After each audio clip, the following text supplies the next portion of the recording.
కొంతమంది మనం చూస్తూ ఉంటాం, అన్నిటి డిస్టర్బ్ అయిపోయి ఇంకొంతమంది క్రైమ్ విపరీతంగా వాళ్ళ ఆలోచన నిద్రలేస్తే క్రైమ్ లేకపోతే బతకలేరు. అలాంటి కూడా చాలామంది తయారయ్యారు. అదే చెప్పేది, ఇంకా వాళ్ళ క్రైమ్ అలవాటు అయిపోయింది. వాళ్ళు ఇంకా ఎవరు మార్చలేరు వాళ్ళని. తీవ్రవాదులు అంతే కదా, లేకపోతే నక్సలైట్లు అంతే కదా, లేకపోతే మీరు నేర్పాలి వాళ్ళకి. నీకు ఆ శక్తి ఉంటే నీకు అసహ్యం చేస్తాం ఆ జాబ్ని.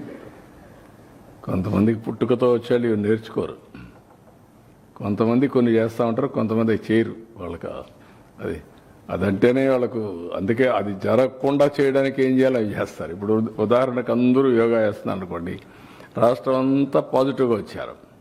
వీళ్ళు మాత్రం దాన్ని చెడగొట్టడానికి ఏం చేయాలనో వైలెన్స్ క్రియేట్ చేయాలి, డైవర్ట్ చేయాలి public attention. That is their art or their intentions. అందుకే క్రిమినల్స్ ఎప్పుడు కూడా క్రిమినల్ బ్రెయిన్సే పనిచేస్తూనే ఉంటాయి. వాళ్ళకు నరికేస్తాం, చంపేస్తాం, రఫ్ ఆడతాం,